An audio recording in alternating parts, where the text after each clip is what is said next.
Hey everyone, 36M, never thought I'd end up posting here, but I don't know what to do anymore.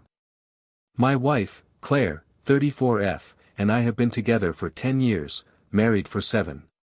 For the longest time, I thought we were solid. She's warm, funny, the kind of woman who fills the house with laughter and the smell of fresh cookies. I used to joke that our love smelled like vanilla and cinnamon, warm, comforting, familiar. But lately, something's off. It started small. Claire's baking became unpredictable. She'd be in the kitchen at midnight, laughing under her breath at something on her phone. When I'd ask, she'd brush me off with that sharp tone she uses when she doesn't want to be questioned. Don't be so paranoid, Ethan. It's just a video my friend sent. But her friends never texted her that much before. She began going out more, too. Coffee dates, late-night, work meetups, spontaneous errands that always seemed to take hours. And the weirdest part? She started dressing differently. Not just cute, I mean, full-on red lipstick and heels kind of dressed up, to grab coffee. I told myself I was imagining it. That maybe she just needed more space, more independence. We've both been busy lately, and maybe she was trying to reclaim some sense of herself. But last night, something happened that I can't shake. She left again, saying she was meeting a friend at a cafe across town. She kissed me goodbye, her lips tasted like vanilla frosting, and disappeared into the night. I sat down in the kitchen, trying not to spiral, when I noticed her tablet still on the counter. I swear I wasn't snooping, but a notification popped up, a calendar reminder. Suite 304, 7 p.m. My heart dropped. A suite? Not a cafe. Not a friend. A suite. At first, I tried to rationalize it. Maybe it was a meeting for her baking business. Maybe she was catering an event. But deep down, I knew. Something in me, that quiet intuition you never want to believe, whispered the truth.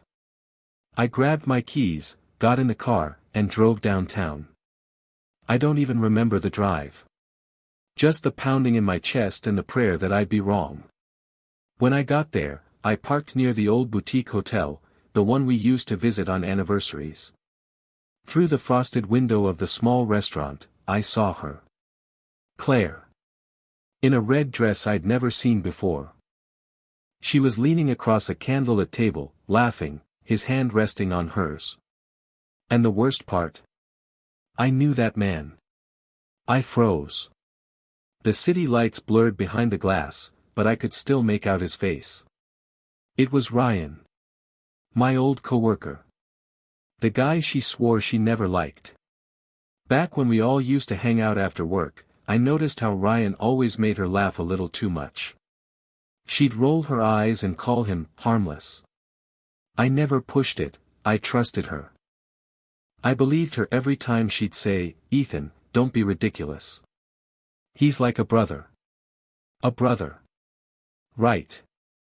A brother who's now holding her hand in a hotel restaurant, staring at her like she's the only person in the room.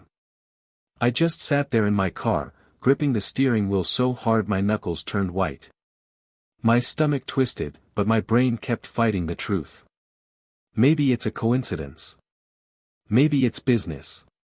Maybe I'm just crazy. Then I saw her reach across the table, fingertips brushing his cheek.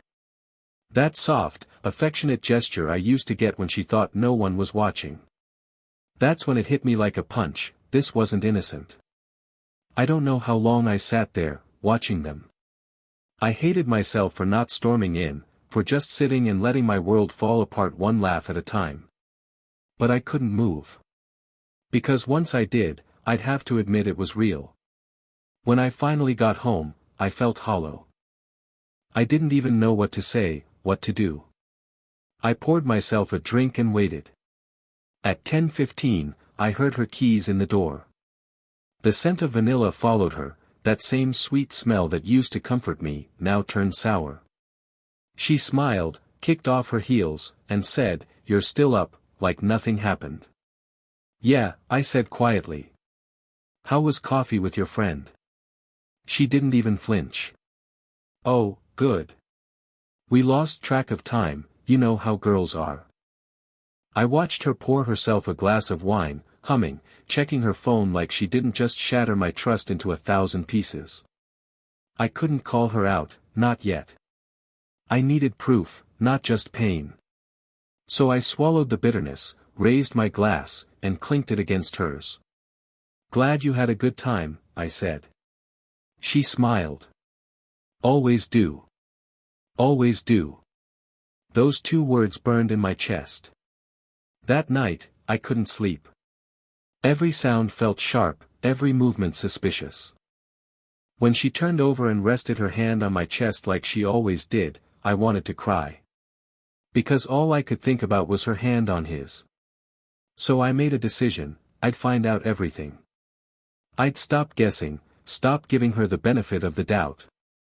If she was going to lie this easily, I'd make sure I had the truth to throw back in her face. Tomorrow, I'd start digging.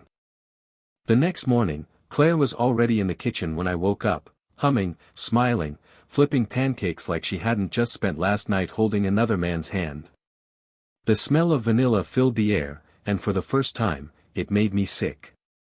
Morning, sleepyhead, she said with that fake, sugary voice she used when she wanted to sound innocent. I made your favorite. I stared at her, hair perfectly curled, lipstick still faintly red, and wondered if she even realized how obvious it was. You're up early, I said. She shrugged. Couldn't sleep. Too much caffeine last night. Then she winked. You know how we girls gossip for hours. I wanted to laugh, not because it was funny, but because it was pathetic. She was lying so effortlessly it almost looked rehearsed. But I played along. You were with Emily, right? She didn't miss a beat. Of course. Who else? Funny thing, Emily had moved to another city 3 months ago. That's when I knew this wasn't some one-time mistake or emotional slip. Claire wasn't hiding something, she was building a story, stacking lie on lie like sugar cubes, confident I'd never push hard enough to make it crumble. I decided to test her. You should invite Emily over sometime, I said. It's been ages. For a fraction of a second, her eyes flickered. Just long enough for me to see panic before she covered it with another grin. Oh, yeah, maybe next month. She's super busy lately. I nodded, pretending to buy it, but inside I felt my patience snap. I needed proof, something solid. So while she showered, I checked her tablet again. I didn't want to be that guy, the one sneaking around, but she'd forced me there. And there it was. Her email app was still open, and right at the top, a reservation confirmation. Suite 304, dinner for 2, 7 p.m. Same hotel. Same time. Same man. I took screenshots, sent them to my phone. My hands were shaking, not from guilt but from fury. Then, like the universe was mocking me, my phone buzzed, a text from an unknown number. Hey, it's Ryan. Can we talk? It's about Claire. I nearly dropped the phone. My pulse was pounding in my ears. He knew. And for him to reach out, something must have gone wrong. I stepped outside, heart racing, and called him. What do you want? I said, my voice colder than I felt. There was a pause, then a sigh. Ethan. I didn't mean for it to happen like this. Like what? I asked, though I already knew. He hesitated. She told me you two were separated. My blood ran cold. Separated. That was her story. While we slept in the same bed, shared meals, kissed goodnight. She lied, I said through clenched teeth. We're not separated. Silence. Then, quietly, he said, I think you should know, she's not just seeing me. My stomach dropped. What do you mean? He exhaled. There's someone else, too. I saw messages on her phone. Ethan, you deserve to know who you're married to. The world tilted. I had gone looking for one betrayal and found a web. And Claire. She was inside, singing, flipping pancakes, pretending to be the perfect wife. I stood outside our house, clutching my phone, the morning sun cutting through the fog like some cruel spotlight on the mess my life had become. 2 men. Not 1. 2. I didn't even know what to do with that information. My heart wasn't just broken, it was confused, spinning, trying to rearrange the pieces into something that made sense. How do you process the idea that the person you love most is out there building entire parallel lives without you noticing? When I walked back in, Claire was still humming, plating the pancakes like nothing happened. "Where'd you go?" she asked, tilting her head. "Just stepped out for air," I said, staring at her, at the woman who could look me in the eye while her entire life was a lie. She smiled sweetly, slid a plate toward me. "Eat before it gets cold." I couldn't. The thought of swallowing anything she made turned my stomach. I just nodded and went upstairs, closing the door behind me. Ryan's words echoed in my head, "She's not just seeing me." I opened my laptop, hands trembling, and started digging. Her email. Her social media. Her calendar. Nothing obvious, she was careful. Too careful. But when I checked our shared bank account, something jumped out. 2 hotel charges. 2 different hotels. Same week. Same times. Suite 304 on Tuesday. Suite 512 on Friday. My chest felt like it was caving in. Who was Friday? I tried to calm down, to think. Maybe Ryan was wrong. Maybe these were just coincidences, or some elaborate misunderstanding. But deep down, I knew. Claire had built her world on layers of deception, and I'd been living right beneath it, blind. That evening, I decided to test her again. She was getting ready to meet a friend. I leaned against the doorframe, watching her slip into another new dress.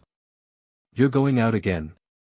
She gave me a look, half irritation, half pity. "Ethan, don't start.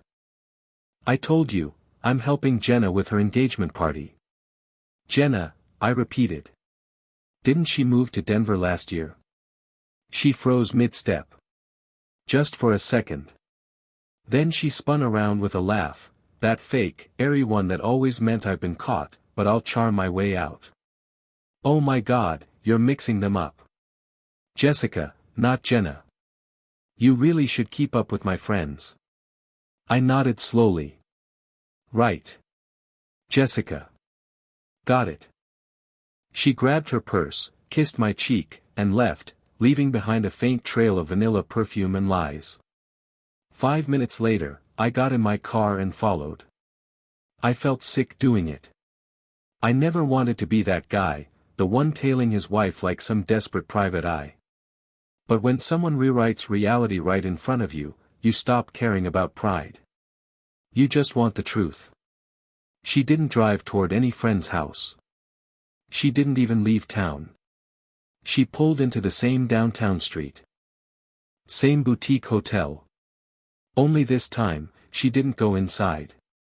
She walked around the corner and met someone in a gray suit, older, taller, definitely not Ryan. He smiled, kissed her on the lips like it was routine, and she laughed, that same laugh that used to be mine. I gripped the steering wheel, my vision blurring. It wasn't just betrayal anymore. It was performance. She'd turned my life into a play, and I'd been cast as the fool. That night, something in me finally snapped. I was done pretending. Done sipping wine across the table from a woman who treated truth like an accessory, something to wear only when it matched her outfit. When Claire came home, I was waiting in the living room. No TV, no music, just silence.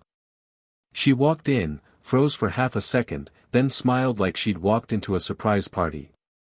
"Hey, babe. You're up late again." I stared at her. "Yeah. Just waiting for you." How was Jessica's? Her eyes flicked, that little tell she probably thought I'd never notice. Oh, it was good. We finished early, so I picked up dessert. She held up a small bakery box like some kind of peace offering. Nice. You get it downtown? I asked. She hesitated, the tiniest pause, then said, yeah. Why? I leaned forward, elbows on my knees. Because I saw you downtown. At the corner by the boutique hotel. The color drained from her face. What? You heard me. My voice was steady now, calm, that dangerous kind of calm you get when there's nothing left to lose. You weren't with Jessica. You were with some guy in a gray suit. You kissed him, Claire. You didn't even look around to see who was watching. She blinked, searching for footing. That's not what it looked like. You don't understand. Then explain it. She crossed her arms, defaulting to that cold, defensive tone. You're paranoid, Ethan. I can't believe you'd follow me. That's insane. You made me insane, I shot back. You lie about everything, who you're with, where you go, what you're doing. I found the hotel charges. Suite 304. Suite 512. You want to tell me how many friends you're helping this week? Her jaw tightened. You're digging through my stuff now. Wow, real mature. Stop deflecting. My voice cracked, anger bleeding into heartbreak. Just tell me the truth. Who are they? Ryan and the guy in the suit. How long has this been going on? She finally dropped the act, shoulders slumping, eyes hardening. Fine. You want honesty? Ryan was a mistake. It was one time. The other guy, he's helping me with a business deal. It's complicated, you wouldn't understand. I laughed, bitter, hollow. A business deal? Claire, you were kissing him. So what if I was, she snapped suddenly, voice rising. Maybe I'm tired of living with someone who never sees me. Maybe I needed attention. You're always working, always doubting me. Do you know how exhausting it is to be treated like a suspect all the time? I stared at her, stunned. You're blaming me for this? Her lips twisted. If you'd been the husband I needed, I wouldn't have had to look elsewhere. That's when I knew the marriage was dead. Not because of what she did, though that was bad enough, but because she meant it. She believed her own excuses. I didn't shout. I didn't throw anything. I just stood up and said quietly, you're right, Claire. I didn't see you. I didn't see who you really were. Her face softened, maybe expecting me to break down, to forgive her again like all the other small lies before. But I just walked past her. Because there's no fixing something built entirely on fiction. The silence after that fight was louder than any screaming match could have been. Claire didn't chase after me, didn't cry, didn't apologize. She just stood there, arms folded, eyes cold, like a lawyer who'd already rehearsed her defense. I slept on the couch that night. Not because I had to, but because the idea of lying beside her, the woman who'd shared her body, her laughter, her lies with other men, made my skin crawl. The couch was lumpy, the air heavy with the ghost of vanilla, and every time I closed my eyes, I saw her, leaning across that table, kissing someone else, smiling like she'd never smiled at me. In the morning, she acted like nothing happened. She brewed coffee, scrolled her phone, asked if I wanted breakfast. I didn't answer. I couldn't. My throat felt sealed shut by disbelief. You're really not gonna talk to me, she said finally, her voice sharp. You're just gonna sulk. That's your big plan. Plan? I muttered, standing up. No. My plan was to spend my life with someone I could trust. Guess I need a new one. She rolled her eyes. Oh, come on, Ethan. Don't be dramatic. You're acting like I killed someone. You killed us, I snapped, louder than I intended. Every lie, every fake smile, you think that doesn't destroy something? She shrugged, looking annoyed rather than guilty. Maybe we were already broken. There it was again, that rewriting of history. As if her betrayal was some kind of symptom, not a choice. I walked out the front door without another word. I needed space, air, anything that didn't smell like deceit. I ended up at a park bench, staring at the lake we used to visit when things were good. I remembered her laughing, throwing breadcrumbs at ducks, tucking her hand into mine like it was made for it.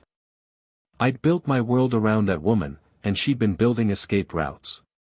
The messages from Ryan kept replaying in my mind. She's not just seen me. I believed him now. Every late night, baking session, every sudden errand, every giggle from the kitchen, they weren't quirks. They were breadcrumbs leading to the truth. I checked my phone again, part habit, part hope she'd text me something real, something apologetic. Nothing. Just a grocery reminder she'd set last week. That's when it hit me, she wasn't sorry. Not for cheating. Not for lying. Not even for getting caught. She was sorry I found out. That realization hurt more than the affair itself. Because you can rebuild after a mistake, but not after contempt.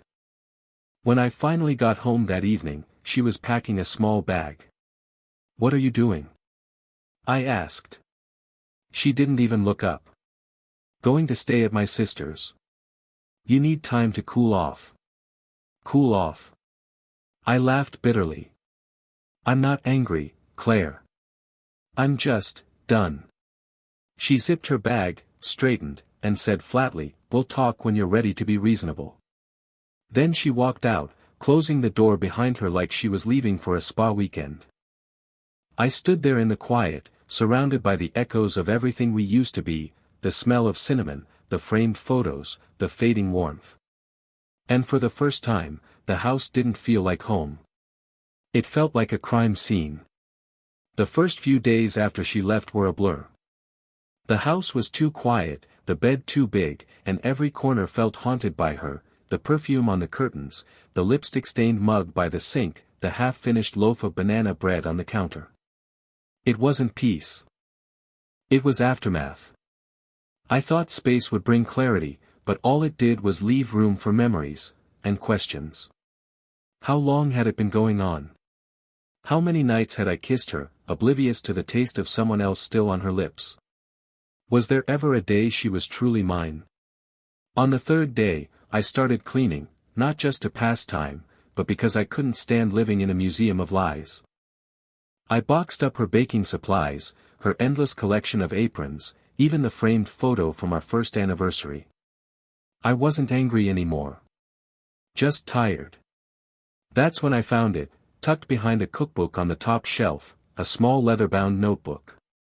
I opened it, expecting recipes. What I found instead were dates. Meetings. Room numbers. Notes like, "We're red, he loves it," and "Ethan's late tonight, perfect window." My chest tightened. It wasn't just proof, it was planning. Every betrayal plotted like a schedule. And then one entry stopped me cold. Friday, Suite 512, 8 p.m. Confirm with D. Bring documents. D, who the hell was D? Ryan never mentioned anyone else. And documents? This wasn't just cheating. There was something else, something business-related, maybe even financial. I grabbed my phone and texted Ryan. "Me, who's D?" "Ryan, you saw that too." She mentioned him once. Said he was helping her with paperwork. Why? Me, found her notes. She's been lying to both of us. Ryan, man. I'm sorry. I should have warned you earlier. I leaned back, staring at the ceiling. The realization was brutal. Claire wasn't just unfaithful. She was strategic. This wasn't a messy love affair, it was manipulation layered with intent. Later that night, as I sat on the couch scrolling through her notebook again, I heard the front door creak open. My stomach dropped. She stepped inside, acting startled when she saw me. "Oh. I didn't think you'd be here." "Where else would I be, Claire?" I asked quietly. "Or should I say, which suite did you expect to find me in?" Her lips pressed into a thin line. "I just came to grab some things." I held up the notebook. "Did you forget this too?" Her face went pale. "You went through my stuff again." "Unbelievable. Unbelievable," I said, standing. "You've been using our marriage like a cover story. Ryan, Dee, whoever else is in this little circus, you planned it. You wrote it all down." She scoffed. "You're blowing everything out of proportion." "Then tell me the truth," I said. "Who's Dee? What are these documents?" She hesitated, just long enough for guilt to flicker in her eyes. "You wouldn't understand. Try me." She grabbed the notebook, shoving it into her purse. "It's not what you think." I took a step closer. "Then what is it, Claire? You weren't just cheating, you were scheming." For the first time, her voice cracked. "I had to, okay? You think you know everything, but you don't. You don't know what it's like being stuck in a life you didn't choose." That line hit harder than any confession. Because she wasn't sorry, she was resentful. And for the first time, I didn't feel heartbroken. I felt free. Her words hung in the air like smoke, thick, choking, impossible to escape. "You don't know what it's like being stuck in a life you didn't choose." It replayed in my head long after she slammed the door. That wasn't something a guilty person said. That was something a calculating person said, someone rewriting the past to justify their betrayal. I couldn't shake it. So the next morning, I decided to dig deeper, not into her phone this time, but into the one thing she'd never expect me to check, our finances. I logged into the joint account again. At first, everything looked normal: bills, groceries, gas. But then I noticed a new account listed under her name, one she never mentioned. I clicked through and froze. Regular transfers. Thousands of dollars. To a business account registered under a company I didn't recognize, D. Harper Consulting. D. The man in the suit. This wasn't just an affair. She was funneling money. I cross-referenced the dates, each transfer matched one of her meetings. My stomach twisted. She wasn't just lying to me emotionally, she was bleeding us dry. That afternoon, I called the bank. They confirmed the account wasn't joint, it was hers alone. And she'd been transferring money steadily for almost 6 months. 6 months. While I thought we were rebuilding, she was quietly tearing down the foundation, brick by brick. I don't know what pushed me to do it, but I drove downtown again. I needed to see it for myself, Suite 512, the other hotel. When I got there, I sat in the parking lot, heart pounding, watching the entrance. At exactly 8 p.m., a black SUV pulled up. Claire stepped out, dressed sharp, blazer, heels, hair pinned up. Not the outfit of someone meeting a lover. The man in the gray suit, D, followed behind, carrying a briefcase. They walked inside together. Not hand in hand this time. Businesslike. Focused. That's when it hit me, this wasn't just infidelity. It was fraud. I waited. 45 minutes later, they came out. She was laughing again, but it was different, not flirty. Victorious. She handed him a folder, he gave her an envelope. They exchanged a handshake, formal, final, and split off in opposite directions. I followed her home. When she walked in, she looked startled to see me, almost annoyed. "Ethan. What are you doing here?" "I live here," I said flatly. Funny question for a wife to ask. She sighed, setting her purse down. "I really don't want to fight tonight." Good, I said, stepping closer. Because I'm not here to fight. I'm here to ask one question. She crossed her arms. What now? I pulled up my phone, showing her the bank transactions. What the hell is this, Claire? Who's D. Harper, and why are you paying him? Her face flickered, just for a second, before she smoothed it over. It's none of your business. It's our money. I snapped. You've been draining our account, meeting him in hotels, don't you dare tell me it's none of my business. Her voice went cold. You wouldn't understand. It's complicated. You keep saying that, I said, my tone sharp. So make me understand. Finally, her mask cracked. Fine. I owed him money, okay? I invested in something, and it didn't go how I thought it would. I was trying to fix it before you found out. I stared at her, stunned. So you lied, cheated, and laundered money through our account to cover it up. She didn't answer. Just turned away, muttering, you make it sound worse than it is. I almost laughed. Claire, you're having affairs, committing fraud, and lying through your teeth, how much worse can it get? She spun around, eyes blazing. You're so dramatic. You act like you're perfect, like you've never made a mistake. This isn't a mistake, I said quietly. It's a masterpiece of betrayal. Her silence was confirmation. That night, I packed a bag. I didn't wait for an apology. I didn't even say goodbye. Because you can't reason with someone who sees deceit as strategy. As I closed the door behind me, the smell of vanilla drifted from the kitchen one last time, sweet, warm, and utterly hollow.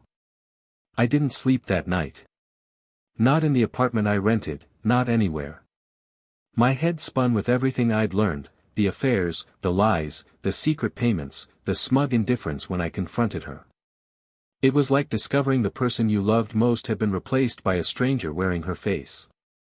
In the morning, I made a list, not out of anger, but survival. Bank accounts. Passwords.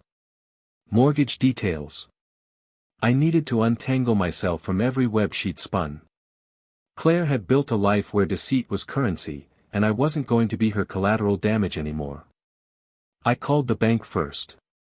Froze the joint account. Reported suspicious activity. The clerk asked if I wanted to open a new one in my name only. I said yes, and for the first time in months, maybe years, I felt like I was doing something for me. Then came the lawyer. I laid everything out, the infidelity, the financial manipulation, the evidence. He listened quietly, then nodded. You have more than enough grounds, he said. But be prepared, she'll fight dirty. I almost laughed. She's been fighting dirty this whole time. That evening, I went back to the house, not to reconcile, but to reclaim what was mine. I half expected her to be gone, but there she was, sitting at the kitchen table, sipping wine like it was any other night. The same old vanilla scent hung in the air, nauseating now. You're back, she said flatly, like she was inconvenienced. Not for long, I said, setting down a folder. I talked to a lawyer. I'm filing for divorce. Her eyes widened, then narrowed. Oh, come on, Ethan. Don't be stupid. You're really going to throw away years over a few mistakes? Mistakes? I repeated. Mistakes are forgetting an anniversary. You built a double life. You cheated, stole, lied, and then blamed me for noticing. She set the glass down hard, her mask finally slipping. You think you're so righteous. You never gave me what I needed. What you needed? I shot back. You mean validation? Attention? Or an accomplice? She stood up, voice rising. You never listened. I listened, I said quietly. I just didn't realize I was supposed to listen to a script. Her eyes flashed with anger, then something else, fear. You can't prove anything. I pulled my phone from my pocket. I can prove enough. The messages. The emails. The transfers. The notebook. Her face drained of color. You had no right. I had every right, I interrupted. You gave up your privacy when you turned our marriage into a crime scene. For a long moment, neither of us spoke. The silence between us was heavy, not with love or regret, but with truth. The kind that ends things. Finally, I said, you wanted freedom, Claire. You've got it. But not at my expense anymore. She crossed her arms, scoffing. You'll come crawling back. You always do. I looked her dead in the eye. Not this time. I walked out, no yelling, no slamming doors, no final dramatic goodbye. Just the click of the lock behind me. And for the first time in years, the air I breathed didn't smell like vanilla. It smelled clean. It's been 6 months since I walked out that door. 6 months since I stopped pretending that love could survive on denial, and sweetness could hide rot. The divorce went through faster than I expected. Claire fought it, of course, tried to paint herself as the victim, claimed I'd abandoned her, that I was controlling. But lies crumble fast when they're built on sand. The emails, the bank records, the notebook, they told the story she couldn't rewrite. When the papers were signed, I didn't feel triumph. I felt quiet. Still. Like someone who's finally come up for air after almost drowning. The first weeks were strange. I'd wake up reaching for her, half expecting to smell vanilla or hear her humming. But the silence wasn't lonely, it was honest. No more fake smiles. No more gaslighting. Just space. People ask if I'd ever forgive her. Truth is, forgiveness isn't a gift for her, it's a release for me. I'm not carrying her lies anymore. I'm not replaying every coffee date or wondering what I missed. I see now that I didn't fail, she just stopped being the person I married. I started therapy, joined a gym, reconnected with old friends I'd lost while trying to keep a crumbling marriage alive. And somewhere in between late-night walks and quiet mornings, I realized something: love doesn't hurt like that. Real love isn't supposed to make you question your worth, your sanity, or your memory. Claire once said I didn't see her. Maybe she was right. I didn't see the version of her she became, the one who could lie without blinking, the one who saw my trust as leverage. But I see her clearly now. And I'm grateful, not for the pain, but for the clarity. If you're reading this and you're in that place, that confusing fog where your gut whispers, something's wrong, but your heart begs you to ignore it, listen to your gut. Loyalty doesn't mean blindness. Love doesn't mean self-erasure. And, for better or worse, doesn't mean tolerating betrayal dressed as misunderstanding. I loved Claire with everything I had. But love without truth is just theater. And I'm done performing. So here I am, healing, rebuilding, breathing again. And if there's one thing I've learned, it's this: sometimes the sweetest things in life turn bitter, but once you stop tasting the lies, you finally remember what real honesty tastes like. Thanks for reading, strangers. And if you've ever been where I was, you're not crazy. You're just waking up. Broken Heart, the end.